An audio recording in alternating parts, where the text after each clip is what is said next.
is Guardian Radio, your station for up-to-the-minute news and intelligent, interactive, and engaging conversations. 96.9 FM.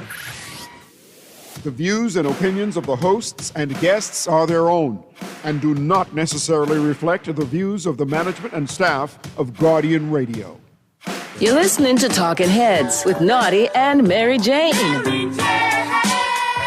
Only on Guardian Radio, 96.9 FM. The views and opinions of the hosts and guests are their own and do not necessarily reflect the views of the management and staff of Guardian Radio. Kane is in the building. Yeah!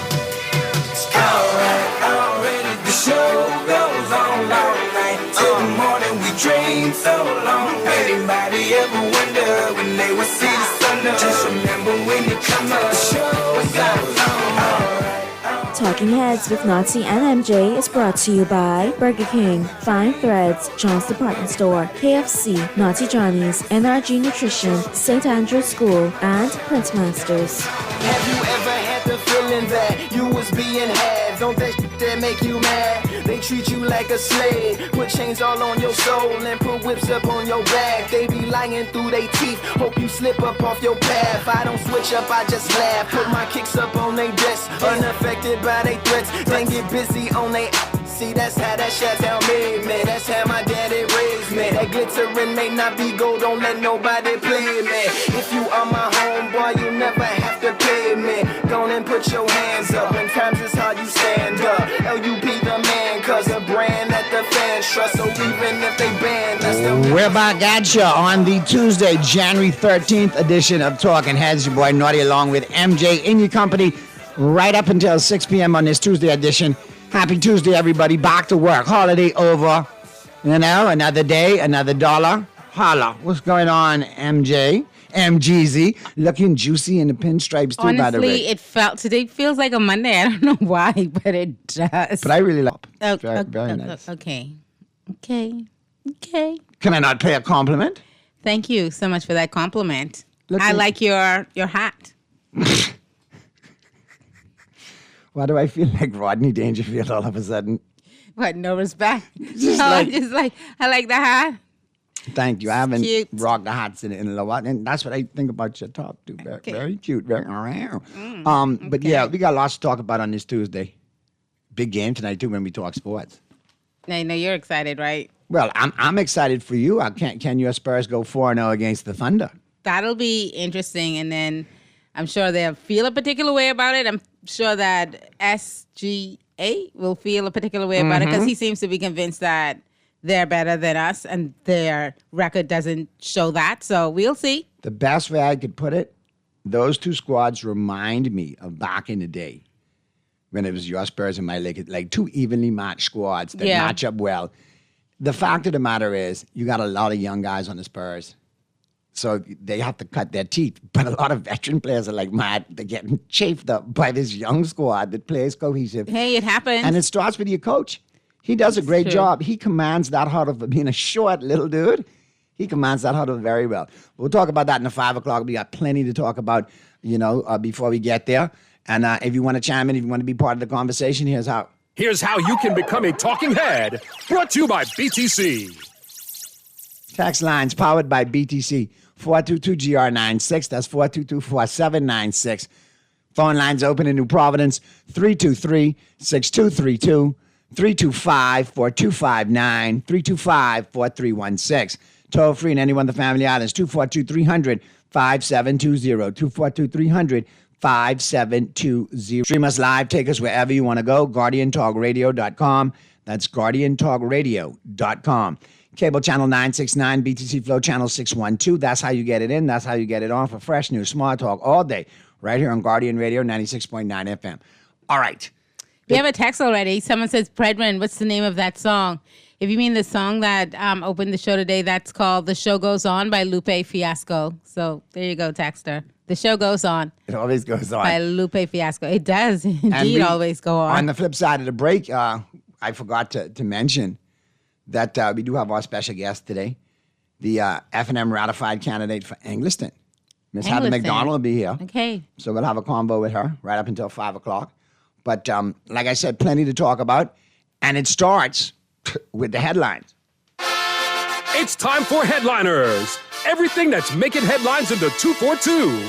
Brought to you by the Fine Threads. And here's what's blazing up the pages of the Nassau Guardian News and Views in Madison since 1844, all brought to you, of course, by Fine Threads. 3,000 acres for port deal. OPM confirms Crown land for Mayaguana Port. Now, I'm just going to read this because I have to make a disclaimer. I know Mr. Outen. He's part of my football picks gang. Oh, okay. He's run very close competition over the last 4 years since we've been doing the NFL pick videos. So in all fairness, I have to get that call from Johnny. He's traveling. He said he would call me this evening when he gets touchdown. Talk more about this port deal? To give me the in breakdown. Mayaguana? Yeah, to give me the breakdown. Okay. Because, the joke was, as soon as I know it's Tuesday, football up. No, I know what you texted me for. But anyway, the government has granted a 25-year lease to Global Lead Consulting Group. Or is that lead or is that lead? Likely lead. I want to make sure. Consulting Group Limited, GLC, for approximately 3,000 acres of Crown land at a nominal rent for the purposes of the development of the port at Mayaguana. The OPM confirmed on the weekend. Last week, OPM announced the government has entered into a public-private partnership for the port, which it called the Major Maritime Project, intended to strengthen economic activity in Mayaguana and across the southeast Bahamas. 3,000 acres. When I think of Mayaguana, but didn't a previous PLP administration give 5,000 acres away in Mayaguana to the I Group? Yeah, I mean, I recall it was something like that. Does that group whatever still ca- have it? I mean, what whatever happened to there? them acres? Yeah, it's a lot of acres. So I want to find out exactly, I from did get Mr. a chance to Outen. read this earlier. Still a lot of questions. We'll see. We'll see Yeah. if they address it and give us more information. And that there's always been a lot of back of the house talks about ports in Mayaguana in that region. So you never know. Yeah, I mean, Bahamians want to see development on all of the major islands, but I don't see how you do these things without buy-in from or at least, feedback, some consultation from the local Mayaguanans, but perhaps that's... We'll see. We have to see. I know when this was announced last week, it didn't seem like the deal was that far. We were talking about, still having to go through figuring out, ironing out the details. And then even in this article, the timeline, I can't wait till we speak to Johnny so we can get the details. But the timeline is giving our Lucaya, our Grand Lucaya. It's giving it's going to be long. Yeah. It's going to be long. That's what it's giving. I'm also noticing there's a lot of announcements of development and a lot of Crown land acreage given away and a lot of PPPs. And if you drive in the West, you see about 2 or 3 significant billboards with, that just make you wonder. Yeah. I mean, a lot of things happen. A lot of developments happening. And, some beneficial to Bahamians, many not. Some of the veterans, I mean, if we're being honest. Ear to the ground and what I call gnarly politico is a couple of the veteran dudes. Not even naughty. Ain't long now. Watch, but you see all these development and thing and all these signing. Better watch it. But we'll get the details. We'll get that conversation lined up so we can get some details. Shantytown demolitions resume on Eleuthera, government says. Listen, Eleuthera, warning, Peligro. I know from 2 years now in Abaco. They do a great job knocking down the shantytown, but then they leave the debris behind, and then it turns into a dump. Yeah. Roscoe Thompson could attest to it. Abaco could attest to it, so don't let it happen in Eleuthera. Hardy Johnson, I know you're listening. Don't let it happen in Eleuthera, my brother. Get your tennis racket now. Get the posse together.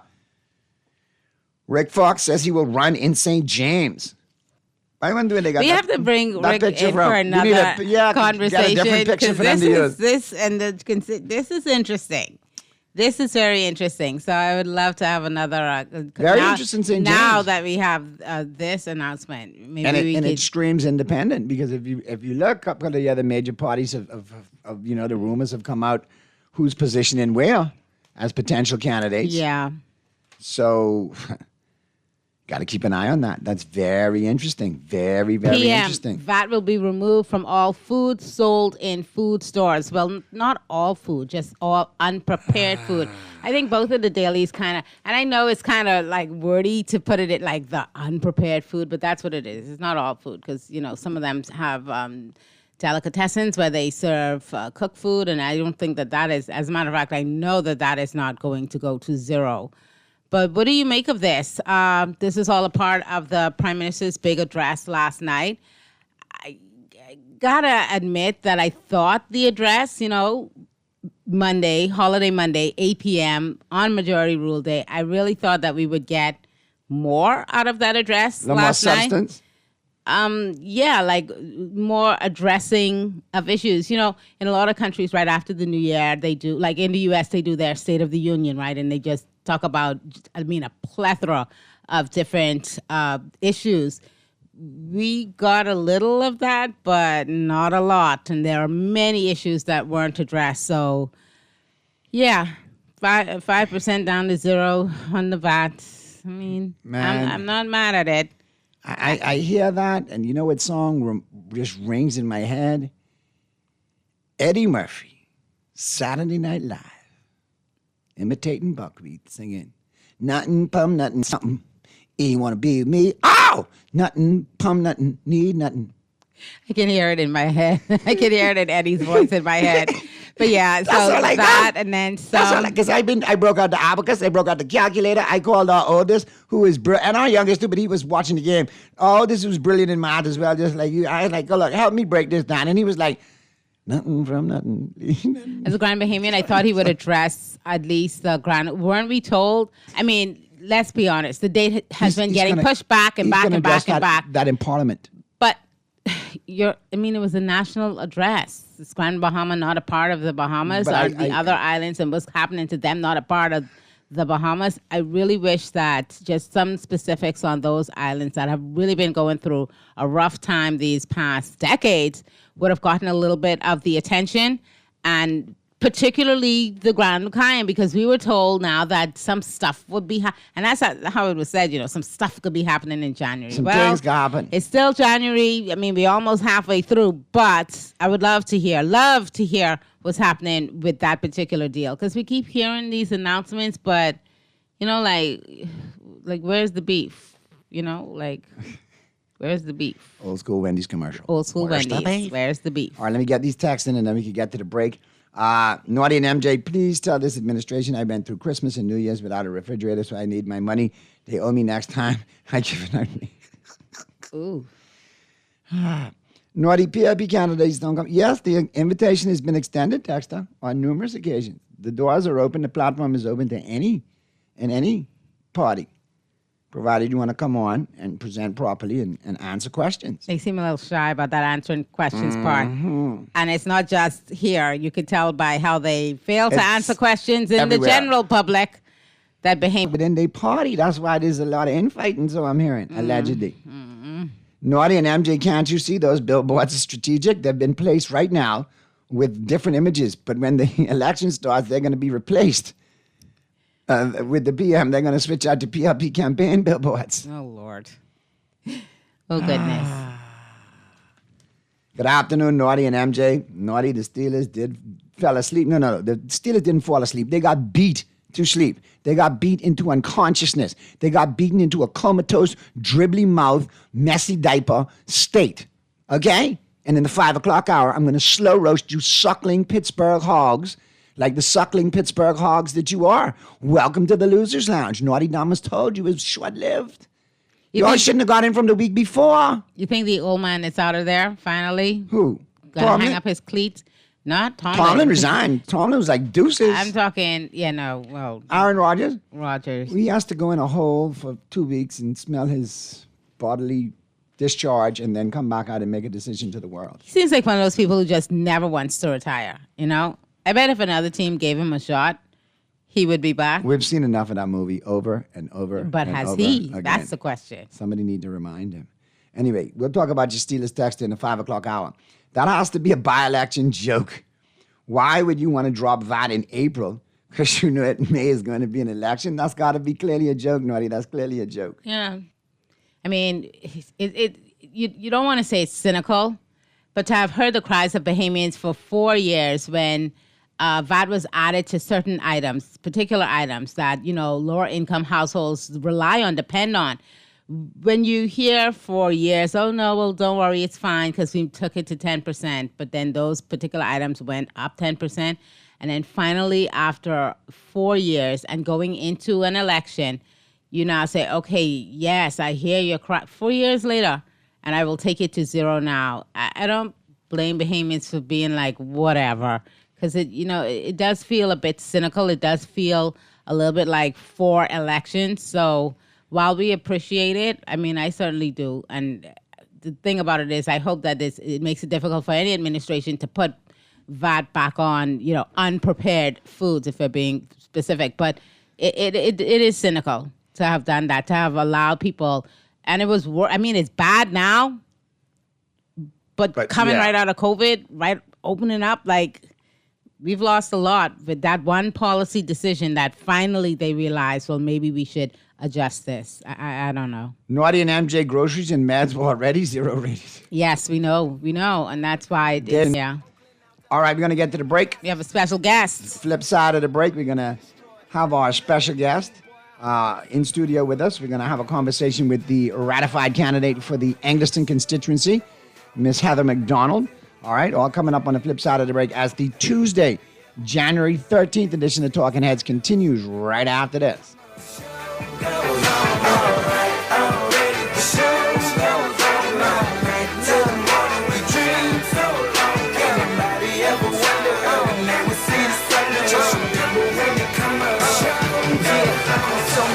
What you've been through, no matter what you into, no matter what you see, when you look outside your window, brown grass or green grass, picket fence or barbed wire, never ever put them down, you just lift your arms higher. Put more money back in your pocket with the Fidelity Debt Consolidation Loan. Why pay more when you can pay less? Reduce your monthly debt payments down to one low, easy payment. Apply for a Fidelity Debt Consolidation Loan today. Call 356-7764. Fidelity, we're good for you. John Shoes and Accessories is your one-stop shop for all your footwear needs. You will find what you're looking for among the growing collection of classic and trendy styles with new arrivals every week. John's covers the whole family and has great prices, helpful and friendly customer service. Your experience shopping with us will be time well spent. Shop with us online at www.johnshoes.com. John's also now carries small home appliances. So come on into John's, located on Rosetta Street in Palmdale and Carmichael Road West. John's, we put fashion at your feet. Crunch boring lunches and enjoy real food at a real good price with KFC's value deals. For $5.95, you can get a famous bowl and drink or a one-piece chicken box. For max value, grab a value box. That's a piece of our iconic chicken, nuggets, cheesy mashed potato, a buttery biscuit, fries, a dessert biscuit, and soda, all for just $9.95. KFC value deals have got the crunch that you're looking for. KFC knows value, and it's finger-licking good. You're listening to Talking Heads with Naughty and Mary Jane. Only on Guardian Radio, 96.9 FM. It's time for The Buzz. What are you buzzing on? Brought to you by John Shoes.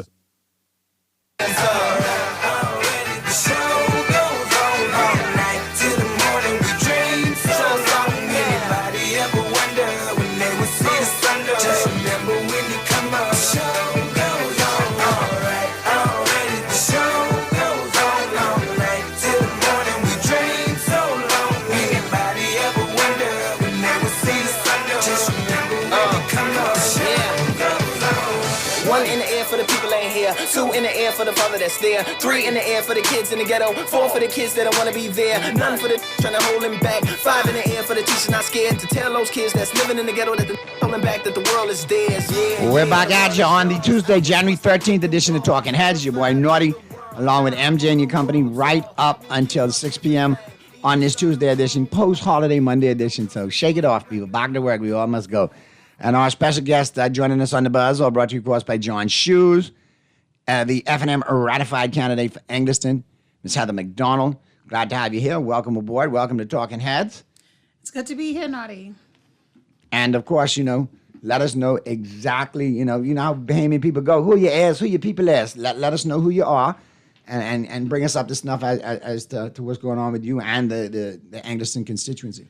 Well, my name is said. I'm a professional in the career field with a strong background in law, lecturing, as well as corporate services and business development. That's what I do by trade. But my passion is community leadership and youth development, as well as small business development. That's my main focus. And those are some of the things that we've been doing in Angliston for the last 3 years or so, just to empower the people in the community, because we know that the Over the Hill is a community that is seen as the less than, poverty driven, but I always say the one thing that can get us out of poverty is if we educate the people, if we teach people how to fish for themselves, how to feed themselves, how to build wealth for themselves. That's the only way, that's the only answer to get out. Not a one-time couple dollars. We're there to help. We're there to do kitchens and all that is good. Shout out to all the people who volunteer to give back. That's great. But we need to start making our people self-efficient so they can really, really make an impact to the communities and develop them in a rich and expansive way. So in Angliston right now, we're on the ground. We're beating the ground hot because I am fully aware that there is one that has been sitting in that seat for about 26 years. Miss Hannah Martin, wonderful person, love her character. But at the end of the day, the PLP had that seat for 48 years. And I was on the ground yesterday, and I'm hearing the same thing. They said, we don't see a difference in Angliston. And I say that if anybody in Angliston is listening, you had 48 years, and you continue to choose the same group of people every 5 years. So if you want to see real change, you have to, comes a point in time when you have to make a turn, where if you really want to see a difference. I think the old people say you can't put new wine in old, throw the wine bag and get a new wine bag so you could have real innovation, fresh ideas, and moving forward. That's what we're trying to do in Angliston right now. What inspired you to run for Angliston? God. I grew up in the church. I love God with all my heart. And I was one of those, them people who's complain all the time. Right. I don't like the government doing this. I don't like the government doing that. And I remember one time I was in youth meeting and I got rebuked by my youth pastor. He said, you around here complaining all the time. Why don't you do something about it? And from that moment, I got involved in the youth arm of politics. And I got involved with other civic organizations like Girls Brigade, the Youth Empowerment Program. I was a part of Jane and Grand Mahama. So that's the only way we could bring change, if we become a part of the solution and get our hands dirty and get actively involved. It's something that they like to say in the United States. You got to pull yourself up from the bootstraps and get to work, because trouble is always going to be here, but it don't last always. And the only way it ain't going to last always is if we get to work. I know that Angliston has faced a lot of social as well as economic challenges. What kind of plans do you have that can actually, make a difference in Angliston? Maybe give them more opportunities, maybe improve safety in that community. What kind of plans do you have for Angliston? One of the main things we have to face is we have a broken social services system, and this is not just for Angliston. This is for everybody in the Over the Hill community, or anybody who is in that desperate need for assistance. Past governments and current, they're doing the best that they could. But until we realize that we have to really fix the system and make a change and cancel out some programs and bring some new ones, we're going to have the same complaints over and over again. Housing is a serious issue in Angliston right now. You have a lot of persons who's homeless and who don't have anywhere to go. And social services, and there's no place to put them. There's no room. So what's happening in those instances? In those instances, those persons either have to go in a hotel. Sometimes I may put somebody up, right, but that's only temporary. Right. I can't put you up forever. Right. You understand? And this is what the government does as well. They'll put them up for a short period of time, and then what?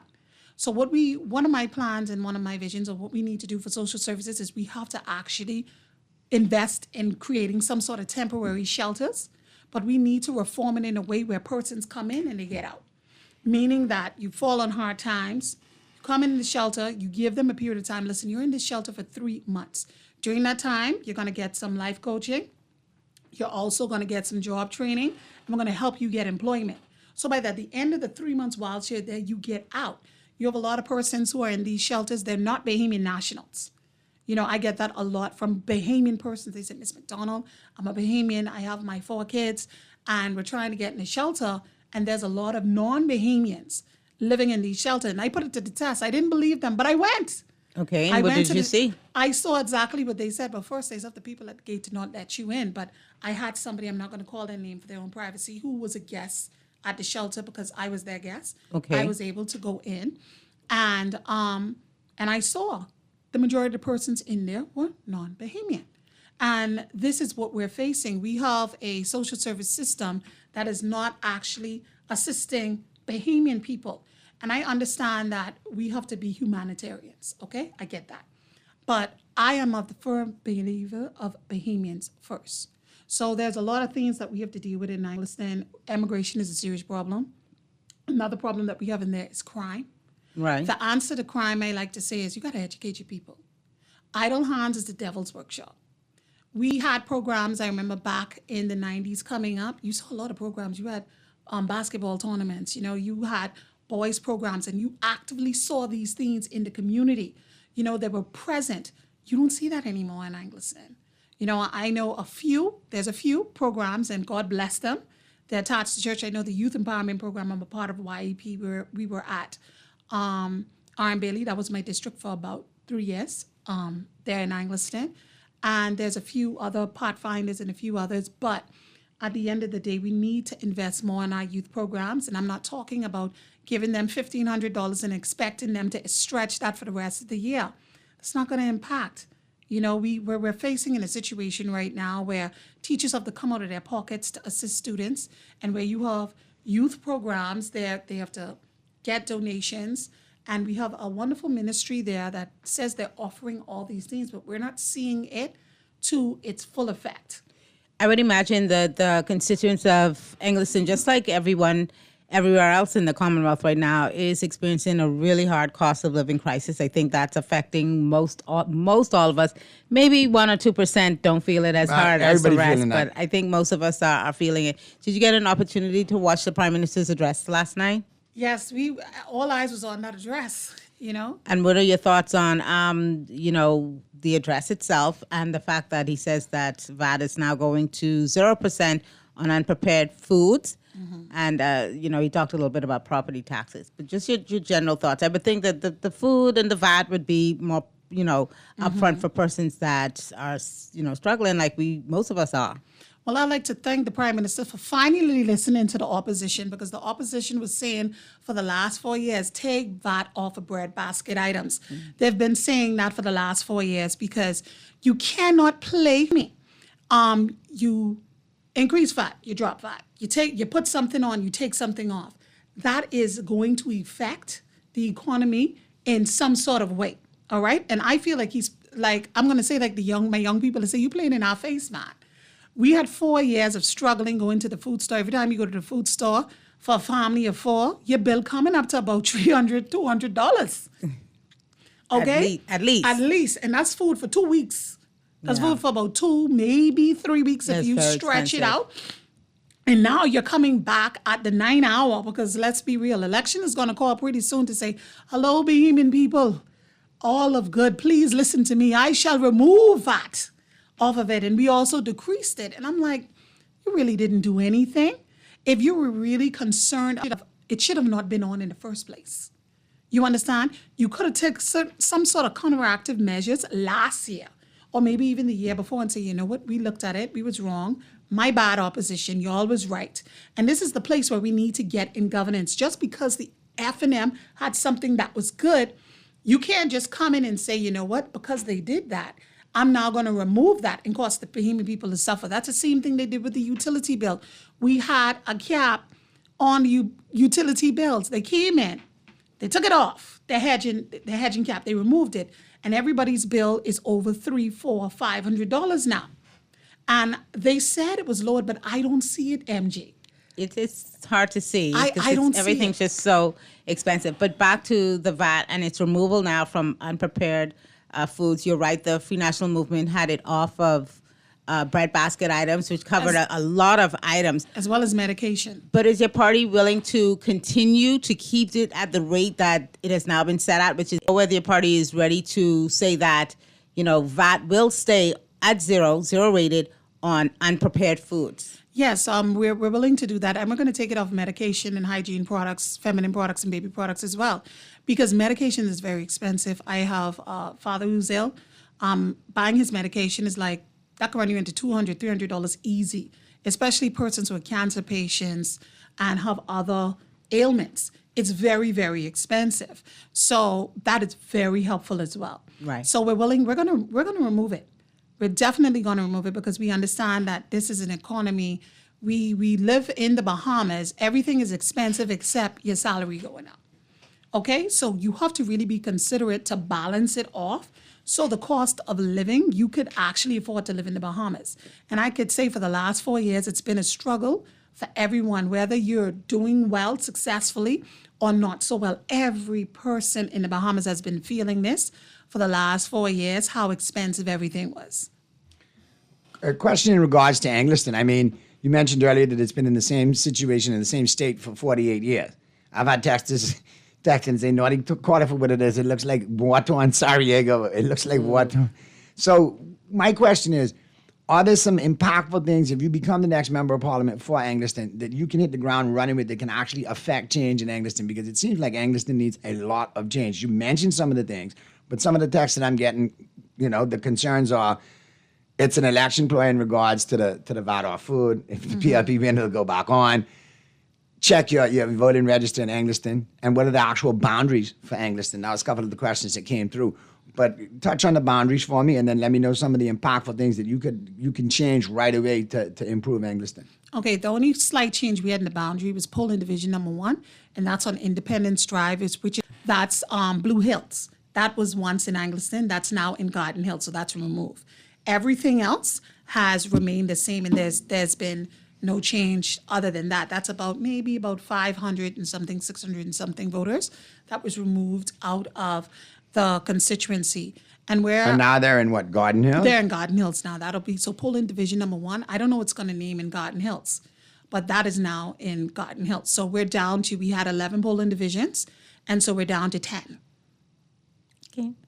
Now, what are some of the things, like I said, that Angliston needs impactfully, like right away, that can help them improve and like you say, experience a little renaissance? Because when you mentioned it, when I was smaller, my grandpa Cam used to take me, and we used to go to Angliston. We used to get peanut brittle, and we used to get candy, and the stuff was going on. He used to buy fish in Angliston. So Bahamians know it. So and to see that, to hear that for 48 years it really hasn't improved. And when you think about it, like, for real, Angliston, and I'm not trying to talk down on Angliston, I'm wondering why you're going to perennially put the same administration in or party in that has kept you this way for 48 years. And I'm taking nothing away from Miss Hannah Martin, friend of the show. I think she's a great lady. But like I say, the team that you play for right now has neglected Angliston. How does Angliston get, revitalized and jump-started, so to speak? It's a systematic problem. That's why I don't blame so much the MP. I believe that the PLP just doesn't care about the Over the Hill community. We've seen it in past successive governments.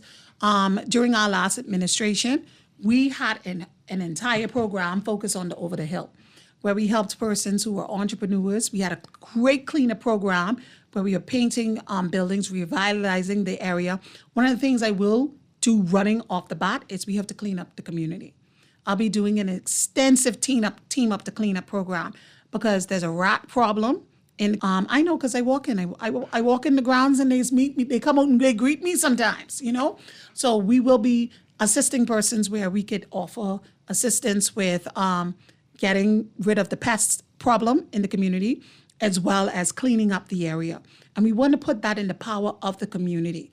Because if you, as a community person, as a resident, if you're a part of what's going on cleanup-wise, you're going to keep it clean. Because the government could come and move this derelict vehicle and move that and put a dumpster there, and it's going to come back again. But you have to get the persons involved. So I'm going to have a team up to clean up program with persons who live in the community, where our goal is to make sure the area is beautified. We love different competitions. in the area, different garden programs for every section, polling division, so we can make sure the area is clean, because we have to put the power back in the hands of the residents. Another thing that I'm very passionate about is a program that I will be doing called Fresh Start. You have a lot of persons in Angleton who went to jail. They come out of jail, and I hear this all the time from them. They say, "Mom, Miss McDonald, I don't want to go back.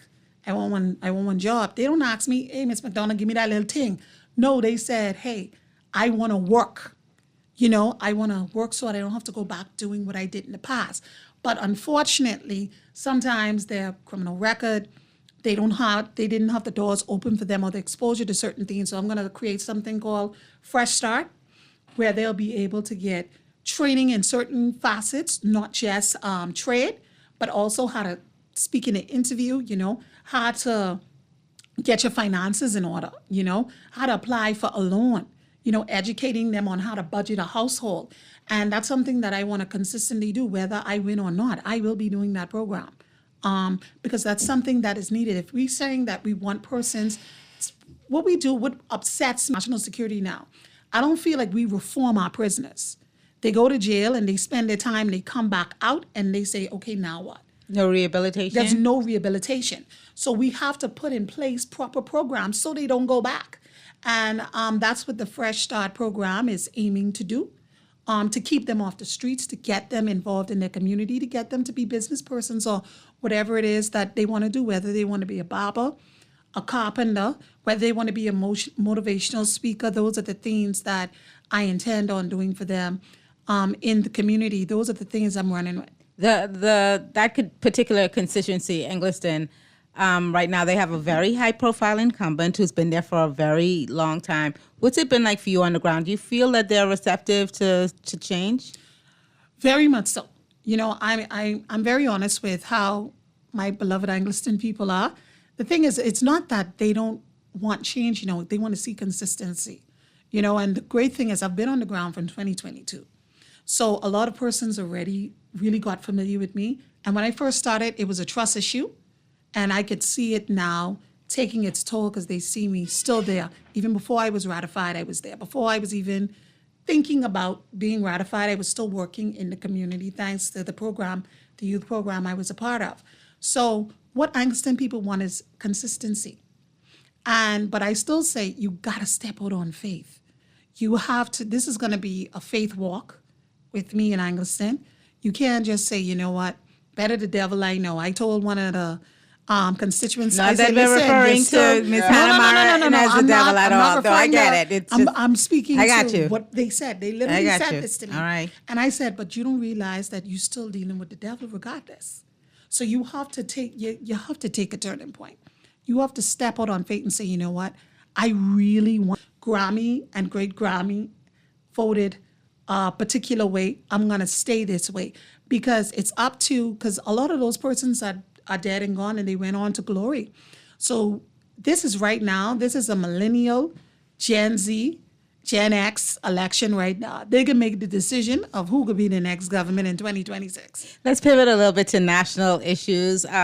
If elected as the next representative for Angleton, your primary function and primary job will be as a legislator. So I have a couple of questions there, but first, let's go to the phone line. Get the call in, and then definitely get to those questions. Talking heads. Naughty MJ, what's up, man? Hey, what's going on? Good afternoon. Mr. McDonald, how are you today? I'm doing well. You can change your name to the Giant Slayer. But I want you to be encouraged. I want you to continue doing what you're doing. Stay on the ground. Stay knocking on people's doors. Don't take no one for granted, and you will prevail. I appreciate it. So yes, just stay focused and just continue doing what you're doing. And soon, the name will trend calling you the Giant Slayer because that's what you're about to do a short order. Yes, sir. Thank you so much. Thank you so much, caller. So I was talking about some of the national issues, and your primary function would be as a legislator. What are some things that are in your mind right now, if you're so elected, that would be one of the things that you would want to tackle in terms of laws that you think is important for the country right now? Oh man! Now I'm going to say this. Let's do a disclaimer. Okay. This Vieira, Okay. This is me. For Heather. One thing I like it. Go ahead. that I am going to advocate for, honestly, Yeah. is we need a ministry just to deal with entrepreneurship. I believe that the Bahamian economy is one thriving of very talented and creative people. I felt like SBDC is a good again, and we could do so much more. What would that look like? I'm intrigued. I've never heard anyone say It that. needs its own. What would that look like? It needs its own ministry because we need. If we want to come out of the third world status, we always say we're a third world country, but we have rich first world tastes, But if we want to come out of that, we need to create a ministry that's focused on entrepreneurs, not just giving some grants, and that's great, but that's going to develop it in a holistic way. So I would have a ministry just for entrepreneurship. What is is SBDC? SBDC, Small Business Development What Center. ministry does that fall under now? Finance. That's under Ministry of finance. Right now, okay. yes. And it's a great program. The F&M was the one who put that in place. In the And last administration? In the last administration. It's a really great program, I must say. And even the present government, let me give him some kudos. It actually gets a big budget. I liked a lot of the seminars that Right. the present government did during their term with regards to SBDC. So claps to them for that. But we started it. When we did it, it trickled down. It was not just small businesses, but they broke it up into parts under the Minister administration. We dealt with persons who had smaller businesses under $5,000. That's the hair braiders, the barbers, the nail technicians, graphic artists, and then we allocated to tourism. Then they had another section that was for persons who needed more bigger developments. Like the person. I think there was a gentleman who started his own car company and so forth. So what do they budget to SBDC? Is it $50 million? How much is in the yearly budget? every budget, it changes. It changes? It Okay. changes What's every the budget. average that SBDC? Just roughly. I'm not sure, but Okay. I know they gave out. They have it on their website. I think in the last three terms they might have had about 20-something million. Okay. Because they have like this countdown clock on their website where they show, but you'll have to check that, double check that to see. But So you would want to expand it, but it'd be something that gets more resources than the 20 I think it something needs. million? It definitely needs more resources, especially when it comes to boutique resorts in the Family Islands. This is why it needs to be its own ministry. We have a lot of persons in the Family Islands. Many people say they have their generation property. Man, go build on that and build couple villas, so you can have and put that on Airbnb on the website and bring some tourists in. That is something that I definitely think we could do because, like I said, it was a great start. But when you make something its own ministry, it gets so much more attention. And that's something that I'm very passionate about. Okay. All right, couple of questions here off the text lines, and obviously Angliston related. Good afternoon, Naughty and MJ, and to your guest. There are potholes house right next to Hannah Martin's headquarters, and police and customers park on the sidewalks where the small children have to walk to and from school. They said number house in a school close? It says a number house is right next to Hannah Martin's headquarters, along with a junior school and potholes. And police and customers park on the sidewalks where the small children have to walk. Yes, that actually is true. I believe they're speaking about E.P. Roberts. Okay. It is true. I mean, ain't nothing for me to say. It's true. It's true. Oh, gosh. Firstly, good afternoon, Naughty and MJ, and to your guests. Firstly, they could start off with an immigration rate. It's disturbing that most of the people in government-funded shelters are foreigners. This inglorious administration could do something to change it, and nobody can explain anything. You spoke a little bit about, your experience at the shelter. What are your thoughts on immigration and what's happening in the country right now? Are we in a crisis, and what is your party prepared to do? I know we've heard about SHIELD a lot, but just tell us some of your thoughts. I have my own thoughts on Yeah, immigration. so I can get in trouble when I but say no, this. but I like to tell get us in your trouble. thoughts. Here's the thing. The laws is right there. It just needs to be enforced. Okay. We are in an immigration crisis. No doubt about it. No doubt about it at all. You go to the hospital, you go to social services, there are more persons speaking Creole than Bahamian. They're clogging up the system. And it's most unfortunate. And like I said, it's a humanitarian thing. We want to assist persons who is here, because we care about people. But at the end of the day, the Bahamian person should not be disadvantaged for someone who's here and they're here illegally. That's the problem. But one of the things we need to do with the system, we have to clean house in immigration. That's the first thing. I'm trying to understand, we know that we have seen and that there is a problem. I think saying that there isn't a problem, willful blindness at this point, right? But I'm trying to understand, like, the logic behind what you're seeing. So you have persons come in illegally, perhaps, and then they're put in shelters. Like, what is happening there?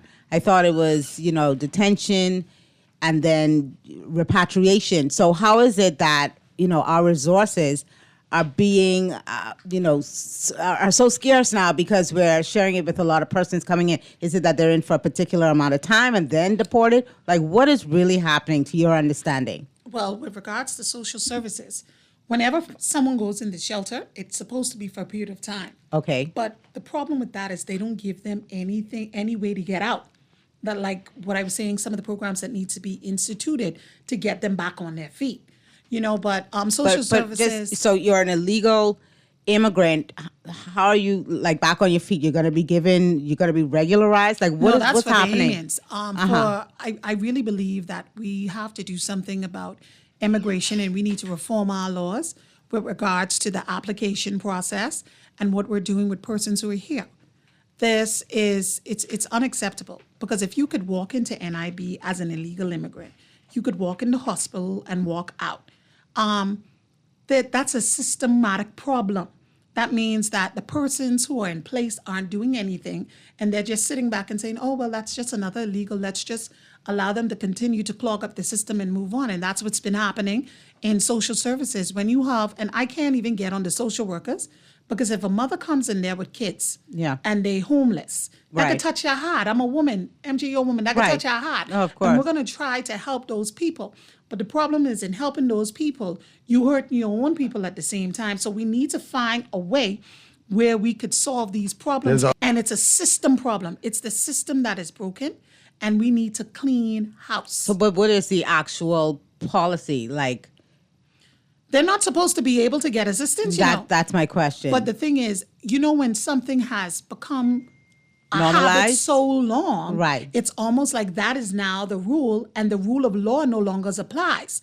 And that's what's happening in immigration. That's what's happening in social services, because at the end of the day, we're leading by hearsay law, You're inside the office, and Miss Shirley say, no offense to whoever named Shirley. Right. But Shirley say, just go into that. Just the way we've been doing it for the last 10 years, and we can continue doing it like that. Right. So you're operating on that.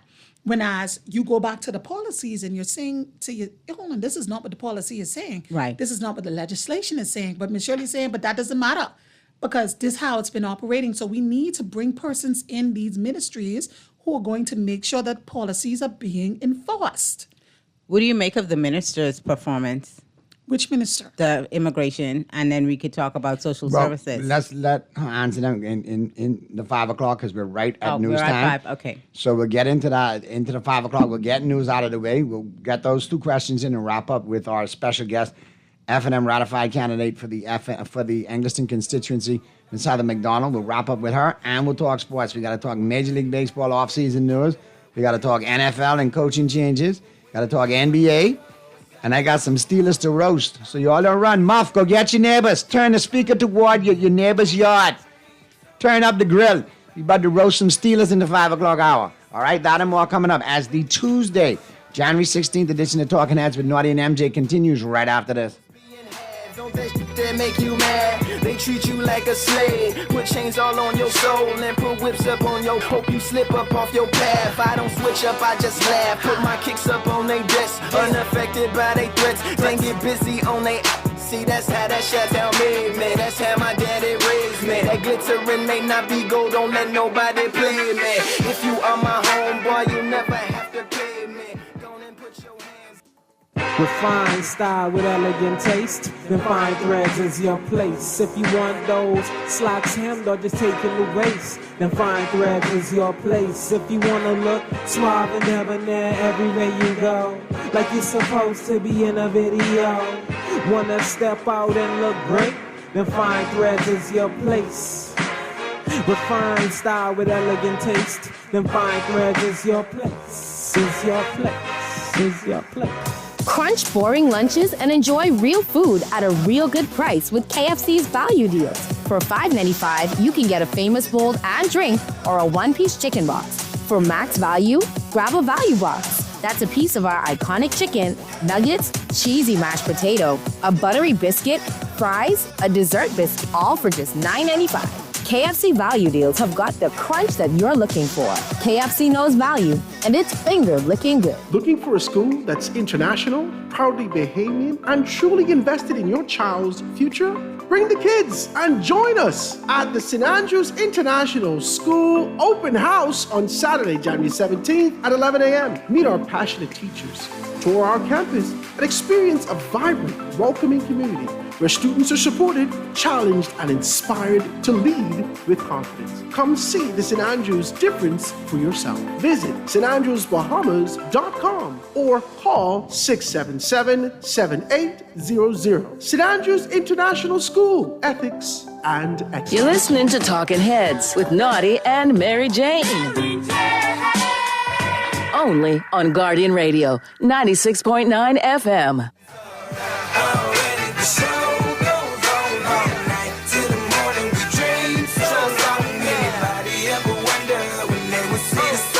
You've got it locked to the Tuesday, January 16th edition of, not January 16th, January 13th edition of Talking Heads. Jumping ahead. Yeah, I jump in past period to the day after. Just random. Oh, goodness. But it is the Tuesday, January 13th edition of Talking Heads with Naughty and MJ. Our special guest, F&M ratified candidate for Angleston constituency, Miss Heather McDonald. Pearlie will be chiming in short order. Mr. Producer, keep an eye out for him. He'll zoom in. We're going to talk sports in a little bit. But just wrapping it up briefly here, you had I was going to. I got one more before we get out of here. I was going to ask you a little bit about the ministers, but let's expand it a little bit. What do you think of the performance of this administration over the past 4 years? Elections are really close, and that's the question that Bahamians will have to ask themselves. You know, has this administration lived up to its promises? Mm-hmm. Have they done a good job? And if not, what's the answer? I'm just very disappointed. Areas that I could kudos for, where I felt like they did some things right. One of those things is I liked how they said that they were going to bring some renewable energy in place. I know they're working on that. Kudos to that. So you got to give, before I hit them bad, let's talk about the little good they do. I saw that several of them built some community centers in their community. I thought that was very great. I know Nassau Village has completed one, and McKell Barnaby, great. I hope that they keep that same energy. However, I have not been, and they did some things with housing. You know, some persons were able to move in their home, great. But where the running of BPL is concerned, I have an issue with that. I felt like they failed the Bahamian people where immigration is concerned. The public service is in chaos.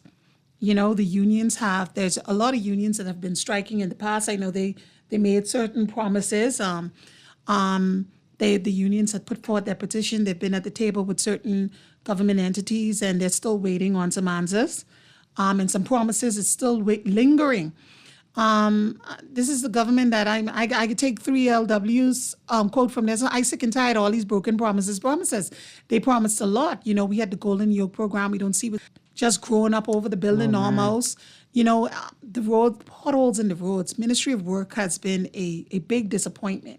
Water and sewage has failed the island of Eleuthera. They still have water issues right now going on. Which is crazy in 2026. Yes, it's most definitely. I felt like this government, we've been like, they've been treading water.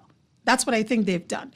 They feel that they have done just enough, but I don't think they have just enough. I just feel like they tread in water. They've been treading water for the last 4 years. They have not done anything innovative. They finished a lot of the projects that the F&M started, and I would like to thank them for finishing off everything that we did with the cruise port and Celebration Key. Thank you for that. But they destroyed the economy in Grand Bahama with what they did with regards to the Grand Lucayan. Persons have, I believe some persons have already been started to get let go there. Many persons, they were skeletal. And I'm from Grand Bahama, so I'm very passionate about Grand Bahama. They said there's a lot of construction going on in Freeport, and okay, but ask the persons, how many persons are still unemployed in Grand Bahama, and I'm going to tell you a lot. Okay, that was an economy that thrived off of tourism. And there's no more Grand Lucayan, there's no more Princess, there's no more Xanadu. Club Fortuna hanging on by a thread. The Lucayan Beach Resort closed down. That was the one in Port Lucaya. Pelican Bay holding on by a string. Thank God for Dolphin. The Dolphin Resort. Okay, he was there. They holding on by a string. The tourism economy has been destroyed. You know, Celebration Key is helping somewhat with jobs, but that's not trickle down money. We have to do something about the tourism because we're going to see it. And I was speaking to because I teach electrical economics at the college, and I was telling my students this. I said, listen, all these keys the government has been selling to all these cruise ports, that is going to negatively affect the mainland tourism.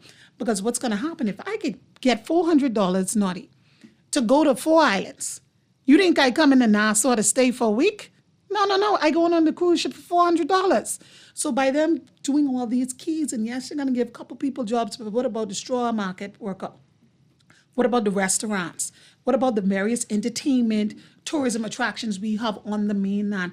What's going to happen to those? And I'm going to tell you, if we keep this trend with all these cruise port keys, it's going to negatively affect us because when we look at the number, Chester Coopers looks at every time he quote tourism is doing so great, the only thing he talks about is the cruise ports. Let's talk about how the local tourism is doing in the Family Islands and on the mainland. And I'm going to tell you, it's not doing as good as it once did.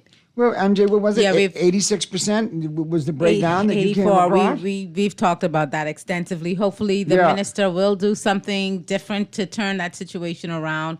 You know, it's funny that you talk about Celebration Key in particular, and because you're from Grand Bahama, how does it look? Because we've heard the Minister of Foreign Affairs recently talk about the unintended consequences because the vendors surrounding, the vendors in Port Lucaya, I heard the other day that 90% of them are on the ropes.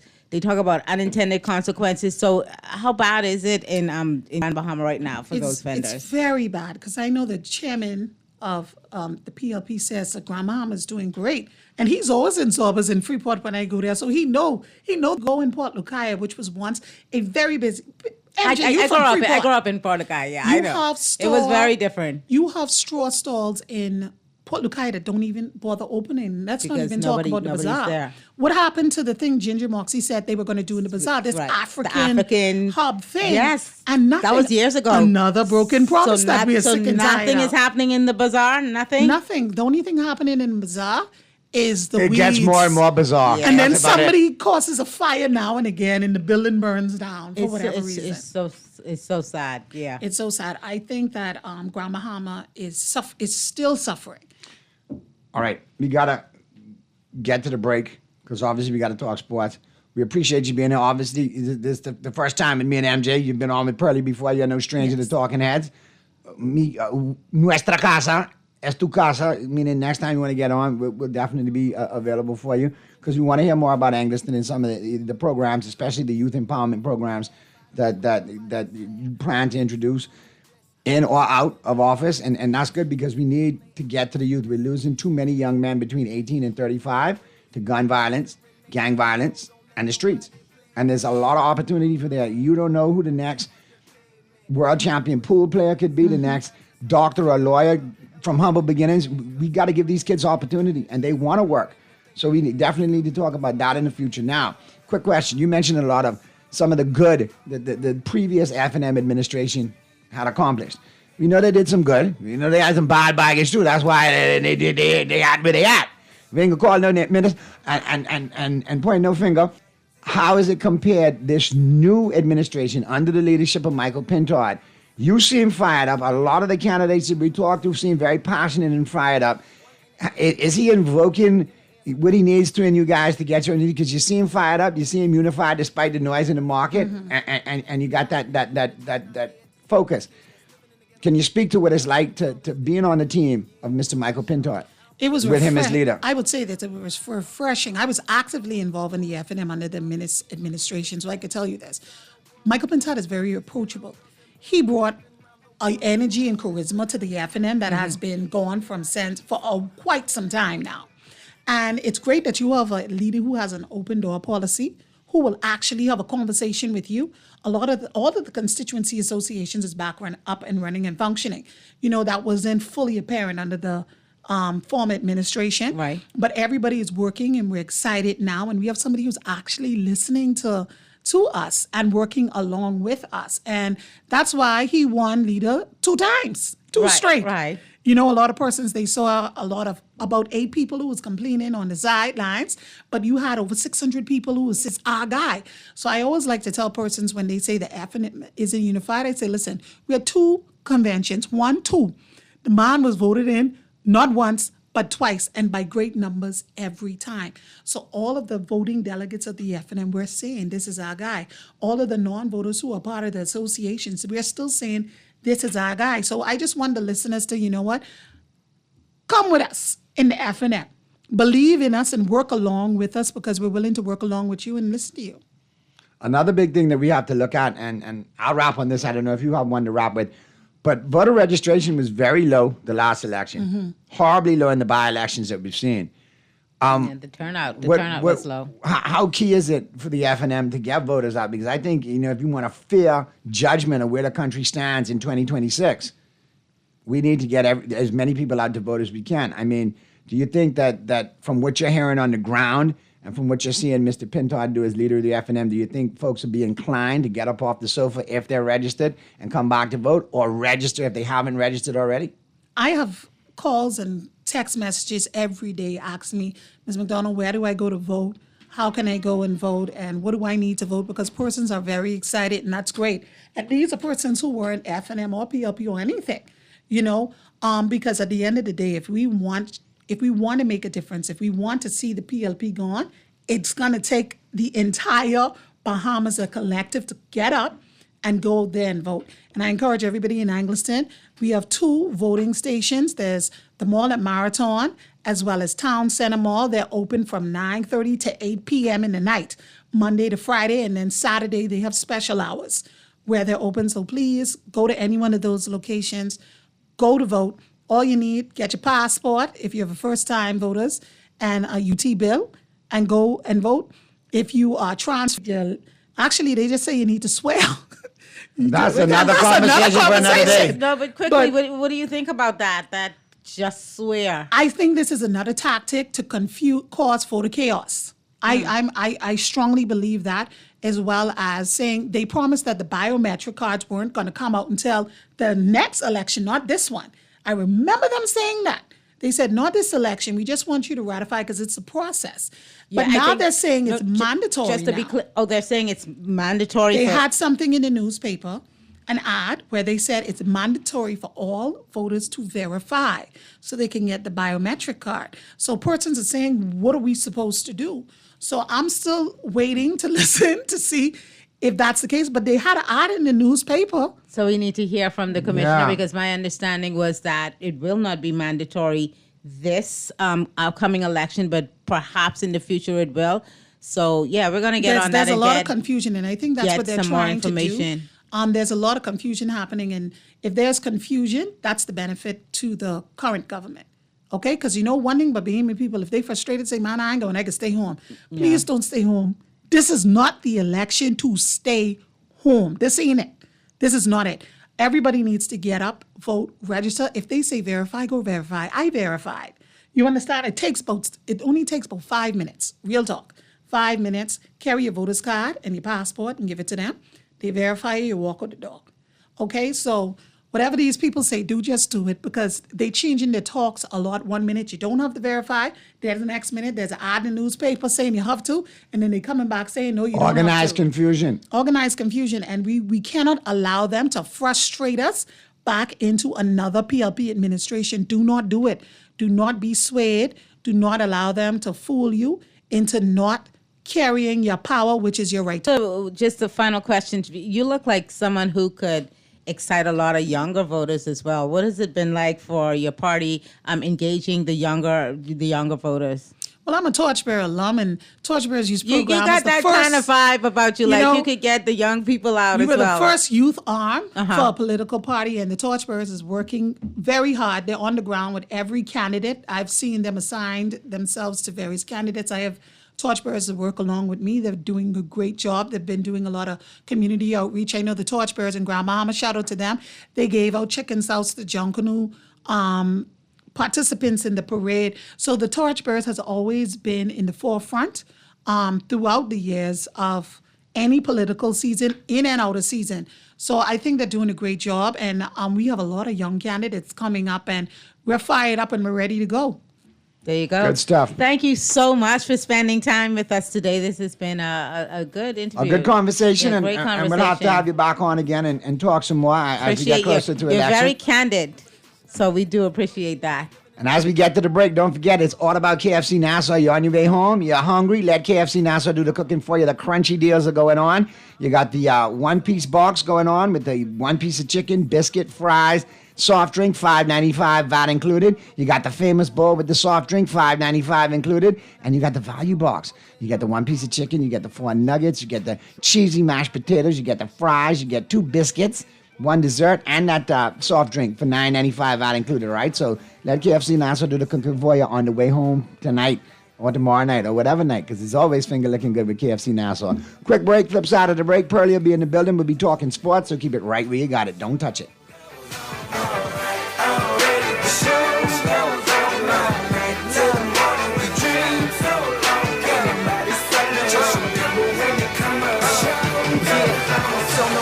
What you've been through, no matter what you into, no matter what you see when you look outside your window, brown grass or green grass, picket fence or barbed wire, never ever put them down.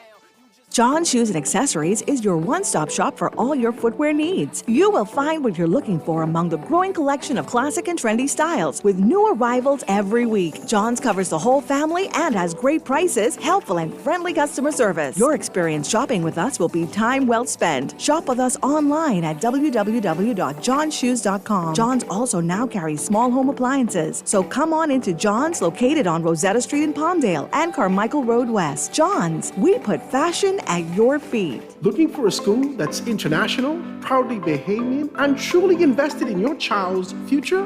Kids, and join us at the St. Andrews International School Open House on Saturday, January 17th at 11 a.m. Meet our passionate teachers, tour our campus, and experience a vibrant, welcoming community where students are supported, challenged, and inspired to lead with confidence. Come see the St. Andrews difference for yourself. Visit standrewsbahamas.com or call 677-800. St. Andrews International School, ethics and excellence. Crunch boring lunches and enjoy real food at a real good price with KFC's value deals.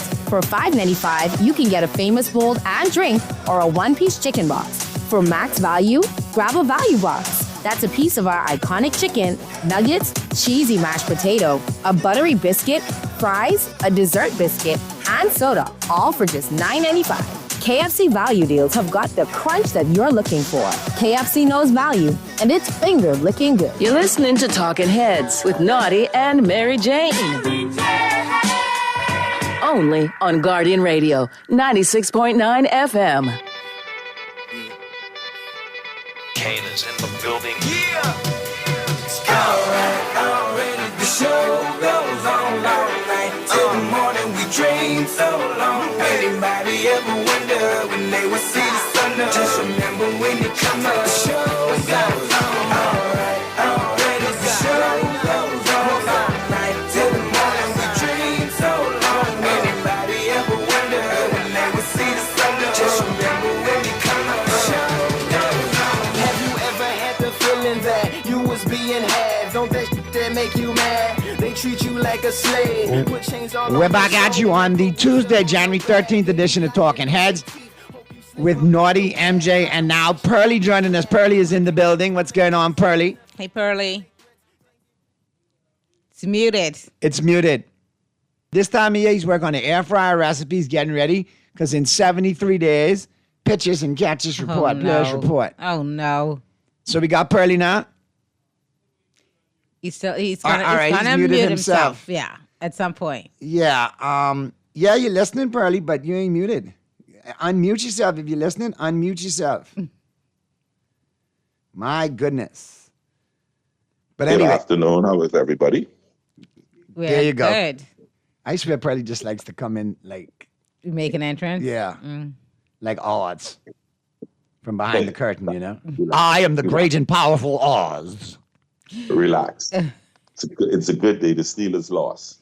It's a very good day. Wow. I mean, we got a lot to talk about. Quick rundown. But you should say shout out to your good Siobhan friend Odell, who was mourning the loss in the Steelers. And No. You don't mean Siobhan Riley. Lying. Yes. Make her hubby, who's a Dolphin fan, sleep on the sofa when the Pittsburgh Steelers have a better record than the Dolphins? Or when the Pittsburgh Steelers beat up on the Dolphins? Not that Siobhan. Yes. Whose daddy was the late, great Dr. D. Paul Riley. Yes. Not her. Who send you and her just be sending me annoying, stinking memes on Monday when the Cowboys lose? Not you two. Not Heckle and Jekyll. Not you two. Not your partner in crime. Zero shout-outs. All I'm going to say is Mr. Lang needs to put Miss Lang on the sofa until preseason start. That's what he need to do. Steelers? I know. That's why I really embellishing it even more. Steelers? They stole a win to get into the playoffs. They wouldn't steal nothing else no more. That's why they got cut skin and roll out 30-6. Embarrassing. You talk about Saxon in your belly. My God, they had C.J. Stroud, they had the running back, they had the wide receiver in their belly last night. But you know what? You know what was beautiful? Watching Aaron Rodgers walk off the field with the who-farted look all over his face. Just looked like he's lost. Looking for a hole to go crawl in for the next 2 weeks to smell his bodily emissions and figure out what he can do with his life. I loved it. It was beautiful. In darkness. and now you can tell your partner in crime, slide on the side. This is directed directly toward Muff Roll's neighbors. Y'all was talking all that crap. Y'all was talking all that foolishness. And Naughty Damas told you, there's a 6-game period in the middle of the season. Y'all can go 1-5, 2-4, and you went 2-4. You got lucky and backed into the playoffs. You had them Catholic priests, and I ain't got no problem with Catholic priests throwing, holy water around the place, but preferably in the Dallas Cowboy end zone so we could get some miracles. But y'all had that kick go wide, and now what? You use your mojo out. Come Monday night, you get punched all up and down all over the field. Kick like a can. I know Muff had them for chalk. I know Muff, tonight, when things get quiet in your neighborhood, I want you to wake it up all again and scream right across the yard to your neighbors. Naughty say, wake your losing, stinking behind up. Let's go to Muff on the phone right now. Muff on the line. Perfect timing. Hey, Muff. Muff. Hey, how everybody doing? I'm hey, good. Bailey, welcome back, man. You have my deepest sympathy on the passing of your two aunties. But, Naughty, I had to do this, what you say, boy. I had to turn the speaker to watch his host and everything, and he listening to everything now. Because what happened, when it gone to 24-6, man, they get up, they cuss me out. Cuss me out sick and gone. They see the pick six. They watch that. They couldn't take it. They couldn't even watch football no more. And then, but Naughty, 5 weeks ago, we warned them. We tried to tell them this is coming. But no. Please address me correctly in this moment. It is Naughty. 5 weeks ago, we said it. But Paulie, come on, man. 2 field goals, 1 third down conversion. Hey, CJ Stroud was playing with them, trying the ball on the ground, fumbling the ball. Then you all take it, you all go try score. Go try. 3-0. Oh, okay, well, let me show you what to do with this ball then. All right, come, let me show you what to do with this ball then. In the end zone. Come on, man. Aaron Rodgers last game in pitch, but they coach going and all. They coach couldn't even take it. We can get to that. Off on a roll. So Big Ed from off Waterloo Door and Brent Sanders from Bimini. Hold on. Big Ed off of Waterloo Door is one of them Steelers? Hold on, Burley. Listen to me. Tonight, when you wake up, Big Ed and that Steeler Nation, I want you to throw a couple egg over there too at the same time and say that's from Naughty too. You should tell me long time that's Big Ed, boy.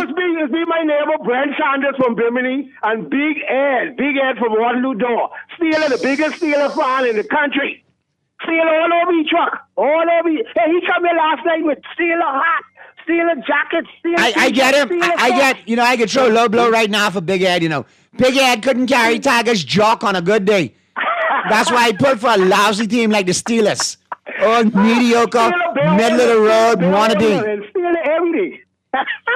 Anyway, and make sure I tell him. If you all see them in all black today, then don't ask why. Don't ask why, man. And you tell him I say. Welcome to the Lewis's Lawn Steelers fans. And you tell him I say, Lord bless the dead, Tiger was the greatest. All right then. Yeah, man. Okay. Tread right in Steeler head. Hey, and the Heisman Trophy, them family, they from Bimini. I mean, they from Miami too, Naughty. That could be a big game next Monday. You mean Heisman Mendoza? That could be a nice game. Yeah, their family from Miami too. So Sandoval, that's their old coach. I think so. The picture's still on in the Lewis's club. All right, then we can link up. There you go, man. There you go. Well, Pearly. Naughty, we have to welcome one more person to the Lewis. My good, decent cousin out of Machu Town in Agua.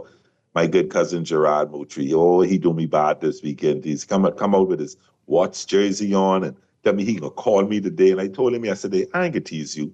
I can get you today. So Gerard, this one for you, cuz cut up can't done. And Dexter, I appreciate you saying, man, we agree on a lot of things, but listen, I don't care if we go to the same church. I don't care if we rush for the same Junkanoo group. I don't care if we put for the same political party.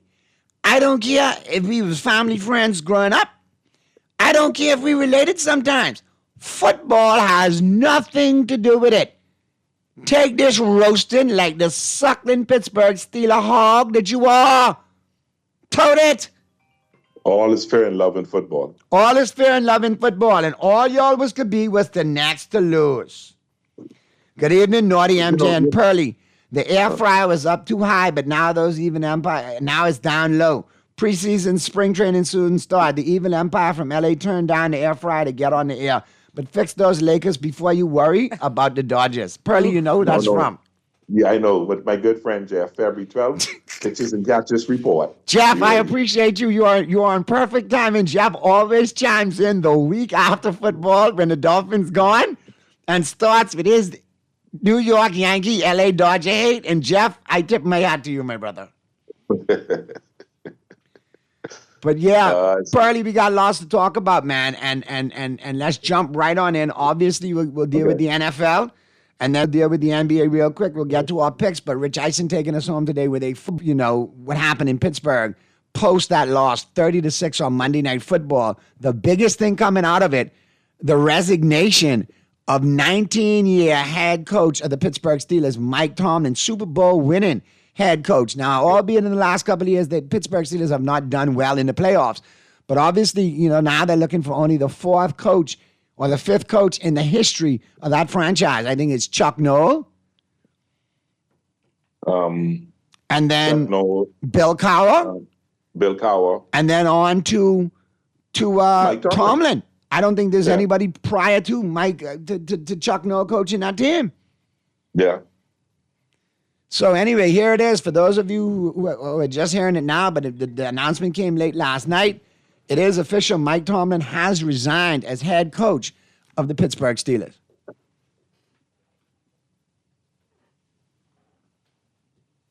And we'll hear from Tomlin in 1 second. We always tell Tomlin, I know he's tired of that cold weather. South Beach is waiting on him. I get into that in a minute. You got me straight, Mr. Producer? All right, let's hear from Mike Tomlin. Well, guys, today I am here to announce that I will be resigning tomorrow morning because I can't have Aaron Rodgers over here tarnishing my legacy of going winless in 9 straight playoff appearances. This clown gave me a little bit of a scare, man, after fluking out a win against that bum Lamar Saxon. So I came out with a vengeance tonight and was... Double check that clip. Stop AI, stop that. They got to stop that clip. That obviously AI foolishness right there. Yeah, that's AI. That's AI, but obviously, Naughty, don't be. That's our Steeler fans, Siobhan and my good decent kid too much. Well, let's ease up off them just a little bit. No, man, because I got text coming in here. Yeah, Naughty, tell Muffroll, AK out of hand. I can't wait to come home this week to tease my boy Brent that his Steelers gone. And the Steelers get beat so bad, big head turned to slim head now. My God. It's international. You really got it. I mean, when you look at it, a lot of Steelers fans are quiet, Yeah, they are. They have to be. But there are 9 head coach openings now, I think. Yep. And then if you look at some offensive coordinators, defensive coordinators, Dallas fired the defensive coordinator, Cleveland fired everybody. But I know the former head coach of Cleveland is interviewing in Miami sometime this week. So that should be interesting to see what happens. But you have to look at it like this. There could be something very ironic in the NFC North. Tomlin could go ahead and coach the Baltimore Ravens, where I think he'd be a good fit. And Harbaugh could slide right over and coach the Pittsburgh Steelers, where he'd be a good fit. Yeah. I had Tennessee's open. I think Tomlin is tired of that cold weather. I think he may want to move. But also, they pretty much said he may just move right into TV. He may move into TV, but obviously, if Miami makes a good enough offer, that might be something to entice him. Be interesting to see. But I think if Weaver's really only getting these interviews based on the Rooney Rule. So I think he's going to probably end up staying there in Miami as the defensive coordinator. I think Stefanski. I can never pronounce his name properly. Yeah, I think he could fit in as with the offensive mind that he is into Miami to do some things in Miami. It could be an interesting fit there to see what happens. So, well, your former coach McDaniel is making the rounds. He's a hot offensive coordinator candidate. Yes, he is, and you know what? I think he was concentrating on that and not having the worries of the whole gamut of what the head coach has to do. And I think that will fit him better. And he probably go over there and probably look really good. And people start saying Miami shouldn't fire him, but he couldn't handle the head coaching job. I just think it was a bit much for him. I think some people are destined to be offensive coordinators or defensive coordinators most of their life. Both of the McDaniels. Josh in New England and your guy McDaniel. Great offensive coordinators. Don't give them a head coaching position no more. They can't get it done. And Barnes too in Denver. You know, he tried. He was the head coach of Denver. Didn't do well. Came back as defensive coordinator. Look at Denver's defense. So I look at that. I look at opportunity there with Miami. They have an opportunity to hire a good head coach. But like you say, I think the GM now is going to be a major influence on that. And that was a good hire. I think the lifelong assistant and GM, he knows the business top to bottom. I think that's a good hire. I think you ought to make a good head coaching decision from there. Obviously, you got some free agents you got to look at dealing with. That always factors in, and you got the draft coming up. Me personally, I warn Miami Dolphin fans to and whoever we bring in, don't build up hopes and think they made it because Miami has a lot of salary cap issues, don't have a lot of money, so it's going to take a while to clear up the books so they can start bringing in some key players. So they'll be doing pretty well. They got 9 picks, I think, this year, so they get in the draft if they don't make any trades. So they'll be great to build up with some young players, and then you free up some money the next year, and you can bring in some veterans with the young, and so you start seeing another move maybe in a year, maybe 2, maybe 3 max before you start seeing Miami get to a level that you want them to be. And Stefanski is probably the best person to do that. He knows how to build a team, a donkey team, into a contender, and he knows how to win. Right? You don't know how to play Shedeur Sanders, though. You don't know how to play the right quarterback. Well, he found out at the end of the season, and I don't think that was him. I think that was more management, and I think he made him wanted to do that from the beginning. Well, we'll see. We got to get a quick call, and then we got to get our NBA picks in tonight. Texter just chimed in. How about the Chicago Bears? I told you the Chicago Bears are a very dangerous contender in the NFC. They play another game at home against the Rams, who lately have been beatable, even though they're getting the job done.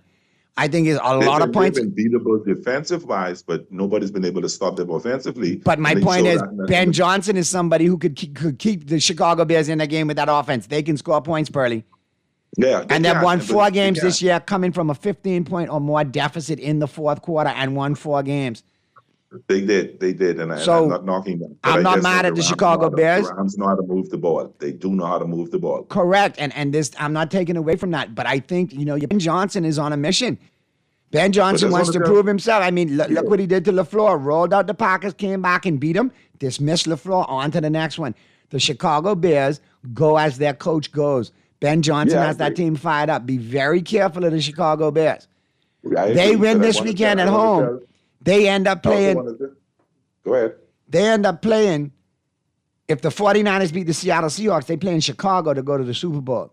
If Seattle beats the 49ers and they win, then they go to Seattle to play. But either way, Chicago's going to be in them games. Chicago could put up points. Let's get to the phone lines real quick. Talking heads. Tell Meg and them don't get too excited about the 49ers. They can beat the match this weekend. We can talk about them on Sunday. Go ahead there, 52. Welcome to the city of steel, okay? But I guess the big joke is Spurs. It's still there. 52. You ain't got away with that. Welcome to the world of tin foil, of foil paper. But Naughty, I want you to listen to the big joke is, right? I really didn't know the game. I thought it was the number one Monday night game. I didn't even know he was playing yesterday, you know. But when I wake up and hear Dwight Stone saying the Steelers get beat 36, I was so mad. But you ain't get a chance to rest. But I was trying to find out Metcalf injury. No, Metcalf was right there. He just got shut down.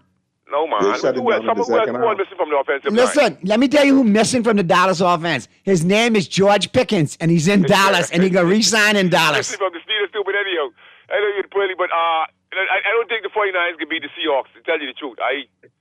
You know what I mean? I like the Bears, but, you know, I think the Seahawks can beat them. I just don't think they have what it takes. The Seahawks have a very good team. They could be a contender in the NFC real easy. No, yeah, they let's have some fun this weekend. Be out of there, but anyhow, that one said Tomlinson, but Mike is a terrible. He's a good coach, any which way you put it.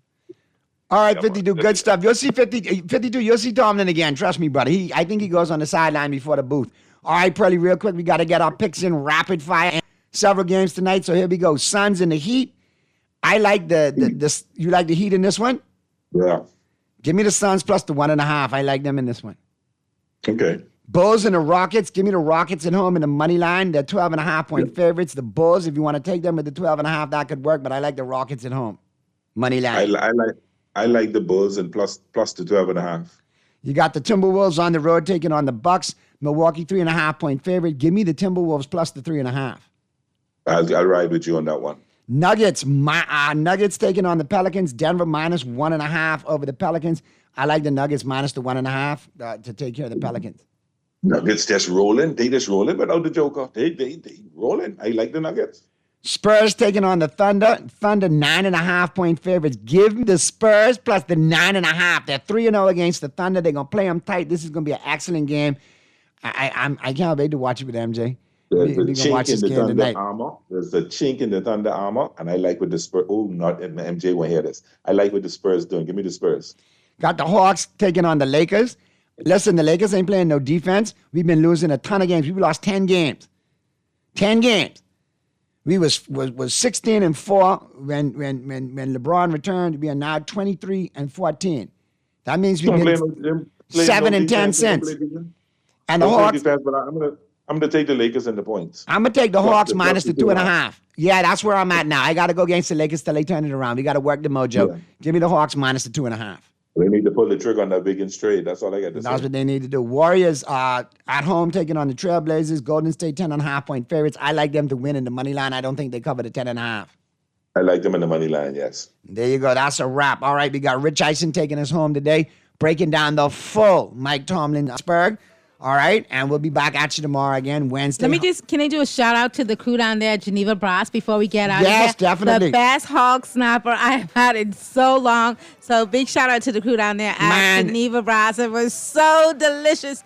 Thank you so much. To the captain of Geneva Brass, I'm glad you made me get them lobster tails because they was off the chain too. MJ made sure we were all well fed and I just well, you did that because I don't fool with house. Don't say we all fed. Just say your house. Don't say we all. You were in Inagua. This weekend we will go ahead and make sure you straight Pearly. Got that group of lined up. Shout out to all my family in Inagua. They really. And again, your condolences from us as well. And thank you for the condolences, everybody. Thanks, Muff. All right, man. For Pearly, for MJ, this is your boy Naughty, and for Mr. Producer. We'll see you tomorrow right here on Talking Heads. Don't let nobody play me. If you are my homeboy, you never have to pay me. Go and put your hands up. When times is hard, you stand up. LUP the man, cause a brand that the fans trust. So even if they ban us, they'll never slow my plans up. Already the show goes on all night till the morning we dream. Hungry? Well, Burger King Nassau is turning up the flavor at a great price. The King Meal Deals give you big taste, value, and options for just $5.50, including VAT. Love that BK Flame Grilled Beef? Grab a Rodeo Burger Jr. served with crispy fries and a drink. Or if you like chicken, go for the Rodeo Crispy Chicken Jr. or the 6-piece Nugget Meal, also with fries and a drink. One price, tons of choices, and flavor that hits every time. The King Meal Deals are only $5.50 at Burger King Nassau, where taste is on fire. For fast, reliable, and impactful printing services, look no further. Let Print Masters bring your masterpiece to life. We stand by our quality products that is second to none. Our affordable pricing and friendly, efficient staff makes Print Masters the ultimate choice for all your printing needs. We can deliver any type of print, from banners to booklets to business cards. You name it, we can print it. Let Print Masters bring your masterpiece to life. Located in the Nassau Guardian Building, telephone 302-2361. You're listening to Talking Heads with Naughty and Mary Jane. Only on Guardian Radio, 96.9 FM. Kane is in the building. Already the show goes on all night till the morning. We dream so long. Anybody ever wonder when they will see the sun up? Just remember when you come up, the show goes on. Naughty, back at you with my free pick of the day, brought to you by the Island Game. And today is Tuesday. My free pick comes to you from the NBA. The Denver Nuggets on the road taking on the New Orleans Pelicans. Denver, 2.5-point favorites. That's my free pick of the day. Denver minus 2.5 over New Orleans. Play it and win with the Island Game. The game you know, the friends you trust. And the Island Game always reminds you to play responsibly. Just remember when you come up, the show goes on. Have you ever had the feeling that you was being had? Don't that shit that make you mad? They treat you like a slave, put chains all on your soul and put whips up on your back. They be lying through their teeth, hope you slip up off your path. I don't switch up. Breaking news. Is this true? For real? This is happening? 100%? It has happened? End of story? It's over? Yeah, Adam Schefter is reporting Mike Tomlin, after 19 seasons with the Steelers, stepping down, informed his team that he is leaving as head coach of the Pittsburgh Steelers. Okay. So, two things here. You know how I feel about Mike Tomlin. Most of us feel about that. The number of times that I've caped this man and hearing from Pittsburgh, PA, he should be gone. It's time. Time has run its course. It's over. You've now gotten what you want. Yeah. You've now gotten what you want. And the same thing with Ravens fans. Unbelievably, that game between the Ravens and the Steelers, both coaches that we were wondering if they would be back, now neither of them are. Harbaugh and Tomlin connected together. But this man, Mike Tomlin, what he has meant to the Pittsburgh Steelers, the organization, the community, the mantra of what it is to be a Pittsburgh Steeler. Listen, I understand it did not finish well over the years in terms of winning a playoff game, and fans were absolutely sick and tired of saying, hey, at least we had a winning record. I understand the results didn't end well, and I understand that you feel it had run its course. The fact that he feels the same way right now, I think is sad. I do. And I'm saddened to hear this news because I did love his longevity. It did speak well for the team and the sport and for him. I understand why it is ending. And I do understand why he might have looked around and say, it's done here. It's time for me to get a fresh start as well. I would find it hard to believe that he's leaving right now for a TV job. I think the fact that he didn't have to think too long about it means obviously he has thought about it and he slept on it. And we're, I guess, going to find out that he told his team within the last 10 minutes. We were hearing that there was a players-only meeting happening in Western PA, and sure enough, he just did, in fact, tell his team that he's stepping down as the Steelers head coach. I am sure there are a ton of players now by the news.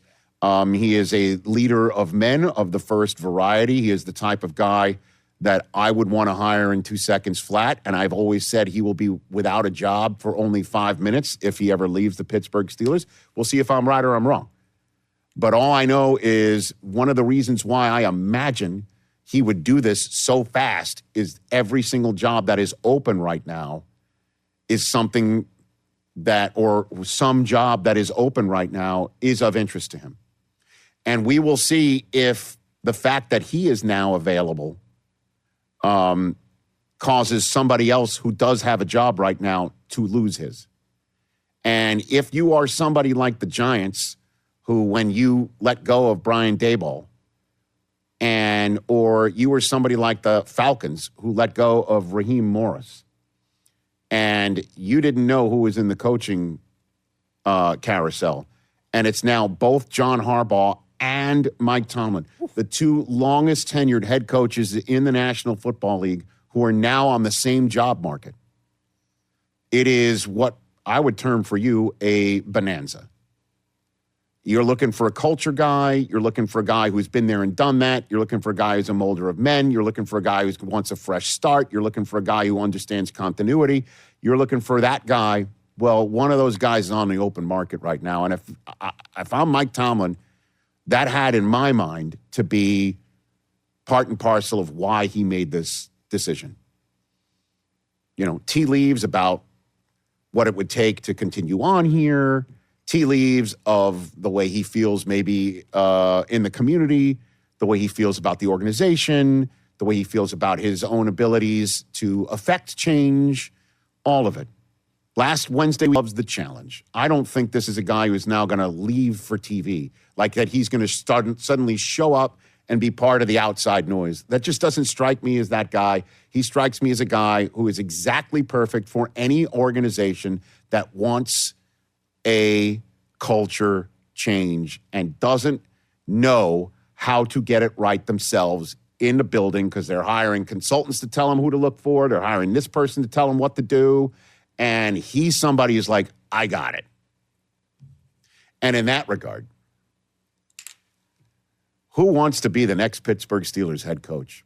Oh my God, is this a jewel of a gig? Because might be there for 20 years. Job security. You've got an ownership group that has one way of doing it, and it is a hands-off. You do your job, and you do it well enough. Go get yourself a 30-year fixed mortgage. Honestly. That's the truth. Move your family. I think they're going to go with somebody young, on the young side, just like they've done before. They can't go with anyone in their 50s. Well, I mean, they could. You never know. Tomlin was the youngest head coach when he was hired. Yeah. I'm just going to say this. Who's in the top right-hand drawer? I don't know if they're going to keep the general manager either. Who knows what the Rooneys are going to do? I imagine they will. But who knows? They want to hire somebody to come in. They might want their own GM. They might want their own person. But I'll tell you what, guys.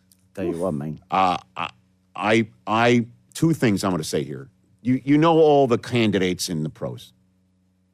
I said before that you should go and get this guy. I know where you're going. I said it before, and he is getting ready to win a national championship, curb stomping the universe.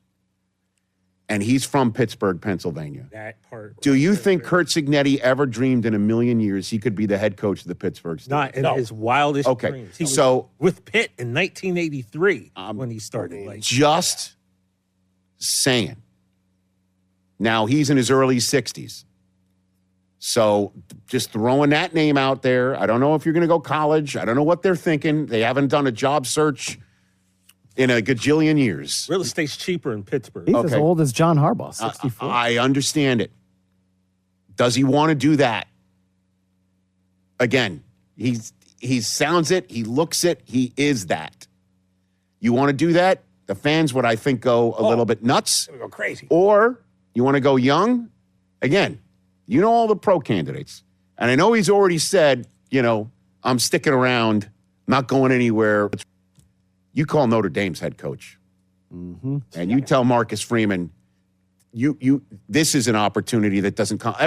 With all due respect to the other franchises in the NFL that have knocked on his door, there's been a revolving door. I don't know if the Ravens have done it either, because there's been no revolving door there either. This is a job that's going to come around once every 2 That's decades. it. This is like a comet flying through the sky. Steelers Comet. That's what this is. The Steelers Comet is here. Okay? Do you want the Steelers Comet? Do you see it in your... Because when the Steelers come knocking and say, we're holding a job search for a head coach, honestly... Which has happened twice. Twice in my lifetime. Which is insane. And I'm 56. Like, come on, this is right. wild. Correct. I'm just throwing two college names out there. Obviously, the pro names we all know. And anyone's going to be interested. And the craziest thing could happen. Ravens hire Tomlin and the Steelers hire Harbaugh. Let's go. And the Cleveland Browns go, what do you want from me? It's like the Goodfellas painting. But Rich, the Kurt Signetti thing as a Pittsburgh kid, let's just say Indiana wins that natty, mission complete. Yeah, I don't know if that's his idea of a complete mission. His complete mission is to just keep wagoning people for years and years and years. I get that, but when you grow up in Pittsburgh and you have a chance to be the Steelers head coach, that carries, that's glory right there, man. I'm not saying he's going to do it, but he's definitely got to think about it. That's a phone call. I don't think he, in a million years, in his entire life, he thought would ever happen. And if I'm the Rooneys, give me a break. Again, the way it goes is, we're sorry to bother you, Coach. That's what you got to lead with. Excuse me. Hi, Mr. Signetti. Coach, we understand you're prepping to try and curb stomp Miami in Miami. I don't think the Rooneys approach it. With Signetti, you have to still even. I don't want to piss him off, even if you're the Rooneys. But it's honestly, it's like, you know us, we know you. You know the town. What is it, Ton? You know the Ton. Yeah. Ton. All right, I don't want to pull a full McAfee. Going downtown. But you know what I mean? That's it. I mean, those are the two that just leapt off the top of my head outside of the realm of all the names that you're going to hear. But the Steelers are, in fact, looking for a new head coach. Mike Tomlin has just entered, I would think, the coaching market. I think we're probably 5 minutes away from somebody in our business tweeting out, posting out, he still wants to coach. I don't think he's going to show up on divisional playoff weekend and start giving you takes. That doesn't sound like that guy to me. It just doesn't. The outside noise now becomes the outside noise. That would be on par of Sterling Sharp saying nothing to nobody when he's a player and then suddenly showing up and being part of the paparazzi, as terrific as he was at that. You know? Again, I have no particular personal insight on it. It just doesn't strike me as being that type of move. I can't give you all the ingredients to the hot dog you might not like. That guy sounds like he's going to still coach to me. Ian's phrasing was that he plans to step away from coaching. Is that right? That was how Ian phrased his tweet that everyone, Maybe so. That everyone's okay. But I don't know. Art Rooney has a statement. Okay, we're breaking news here. During our meeting today, Coach Tomlin informed me that he's decided to step down. Obviously, I'm extremely grateful to Mike for all the hard work, dedication, and success we've shared over 19 years. It is hard for me to put into words the level of respect and appreciation I have for Coach Tomlin. He guided the franchise to a 6th Super Bowl championship and made the playoffs 13 times during his tenure, including his career's track record of never having a losing season in 19 years will likely never be duplicated. That's probably true, by the way. My family and I, everyone connected to Steelers management, are forever grateful for the passion and dedication Mike Tomlin is devoted to Steelers football, as classy as they come. And that is not a surprise, obviously.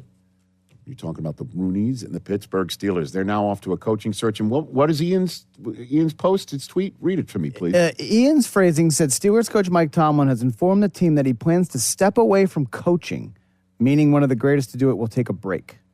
Pittsburgh has a coveted opening. Maybe so. Maybe so. To me, this sounds like, you say it now. So you're on the market. Unless he looks around and he goes, none of these jobs interest me. He does need a break.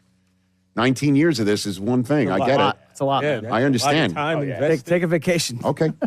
Obviously, I'd love to see him on TV, but the timing just seems to me like he wants to jump into it. But guys, it also seems like there are some decent openings too. Dude, Giants fans are like, please don't take a break. Falcons fans, please don't take a break. Some good job openings. Just for two off the top